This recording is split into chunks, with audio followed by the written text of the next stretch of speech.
Today, we take a practical look at the American Express Business Gold Card. What's up, guys? Luke here from Luke's Points and Miles. And today, like I just said, I want to take a practical look and maybe make a case for the American Express Business Gold Card. And I think even though I've had this card numerous times now, there could be a case to actually keep it beyond year one. I'll review the card and we'll weigh whether this card is just for the bonus or does it actually have a shot to stay in our wallet. I think my perspective might surprise some of you. But first, if you are new around here, I talk about credit cards, points, miles, cashback, and travel. If you're interested in any of those things, consider becoming a subscriber. I'm marching towards a very important personal goal with subscribers, and I am really excited about it. And if you get any value or entertainment from this particular video, slap that like button for me and the algorithm so I can get this video in front of a few more eyeballs. With all that out of the way, let's get started. Guys, this card is pretty easy to review because for better or for worse, this is a pretty simple card. First off, it is a business card, so if you aren't comfortable applying for business credit, then I totally understand. Personally, I think almost anyone and everyone can qualify as a sole proprietor if you are or you plan to ever make any money outside of a normal W-2 job. So if you flip a pair of sneakers or you plan to start a YouTube channel, odds are you qualify for business credit. You don't actually need to be making a bunch of money. I mean, the credit is supposed to help you get that business started, right? Okay, I have to add a disclaimer. I got the Amex Biz Gold last August for the third time, and I really only got it for the 175,000 MR point bonus. The offers available right now on the web are between 100,000 to 200,000 MR points, and those are all huge bonuses. And in my opinion, this card will always be worth it just for the bonus. So if you're still with me, let's start off with the sticker shock. This card has an annual fee of $375, and yes, that is a high price card, and no, it's not for everyone. But then again, Amex cards in general aren't for everyone. First, let's see how this card earns, and then we'll see if we can make any sense of that premium annual fee. The highlight of this card is like its consumer counterpart, the multipliers. This card will earn 4 times on your highest 2 categories each billing cycle. Now, it is worth noting that the 4 times earnings are capped. You'll earn 4 times on the first $150,000 spent on your top 2 each calendar year. Then it falls to 1x. So if you are spending way over that, just factor that in, and you may need 2 of these cards. The categories include, and I'll try to give you some real world examples, U.S. media providers for advertising. Easiest example of this is if you are running large amounts of Facebook ads or even radio or TV ads. I know some folks that have YouTube channels run ads for their channels. Actually, if anyone watching knows how to do this or how that works, let me know in the comments. U.S. purchases made from electronic goods retailers and software and cloud system providers. I feel like a lot of electronics are high ticket items, so that 4 times on that could come in handy for some, but I'll be honest, I don't know a lot of examples of software and cloud systems that would consistently earn a high amount of rewards. But again, if you're watching, give us an example. U.S. purchases at restaurants, including takeout and delivery. This mirrors the consumer card, but without the smaller yearly cap. So if your business spends a lot on dining, this might be a great earner. U.S. purchases at gas stations. Again, $150,000 is a large cap for this, and this is a category that is sometimes difficult to find on consumer cards. Now, I will have to admit that I have not tried this, but the category is gas stations, not just gas. So imagine that as long as you're shopping inside a gas station, those purchases should apply as well. Transit purchases, including trains, taxi cabs, rideshare services, ferries, tolls, parking, buses, and subways. Very broad category here, and if you are someone who uses these types of services daily, then I think you might have a solid earner here. Monthly wireless telephone service charges made directly from a wireless telephone service provider in the US. This is very interesting for some of you that have multiple phone plans. Personally, I don't spend a ton on wireless services, but this category is very interesting for me for another reason, and we'll go over that in the benefits section. Let's not forget that the card also earns 3 times on flights and prepaid hotels booked within the Amex travel portal.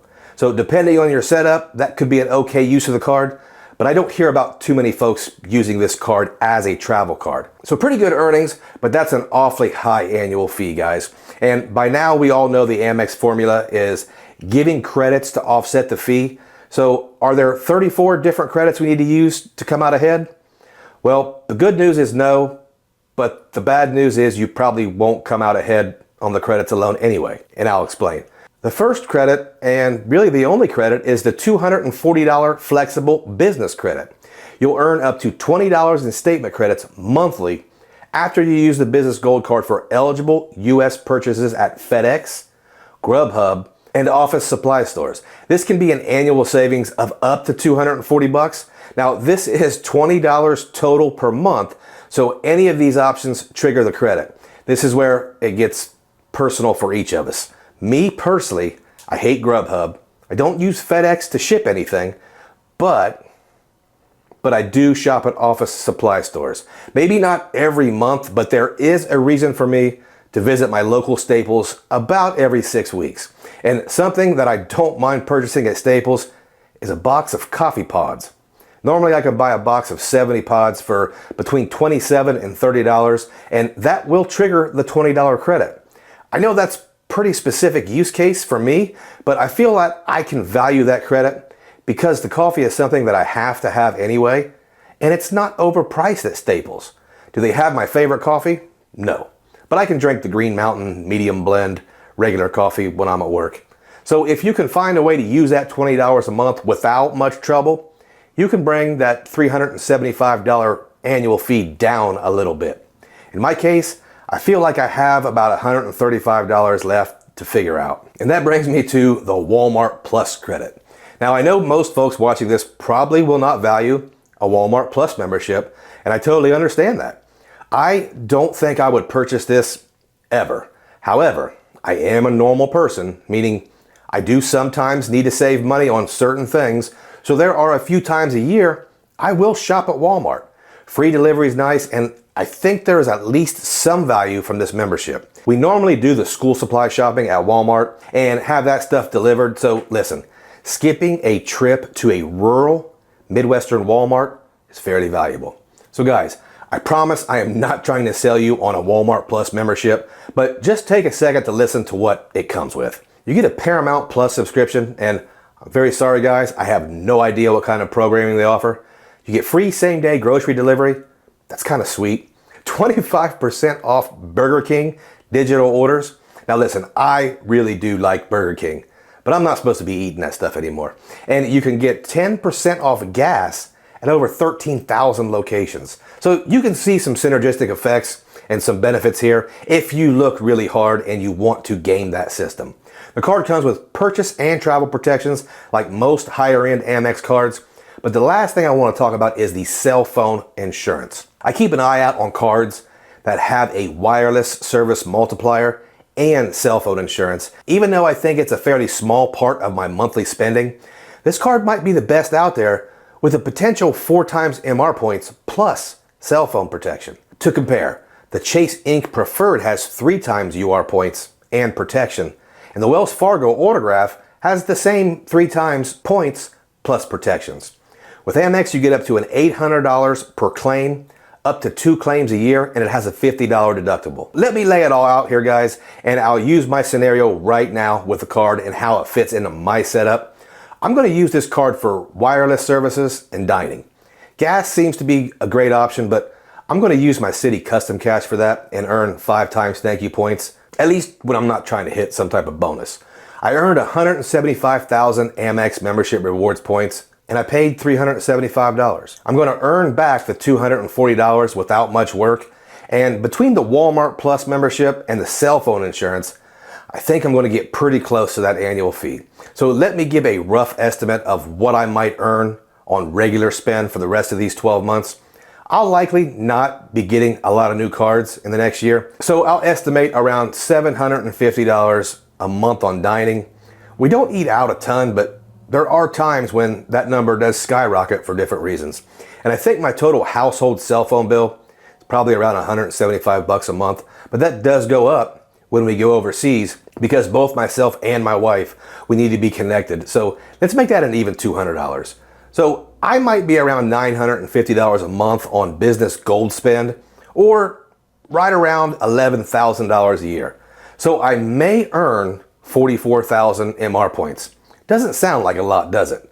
Now, consider I can earn 33,000 points on a no annual fee card from about the same spend. And if you argued for the free option, I don't know if I'd even offer up much resistance, but let's list some reasons why this card might be better.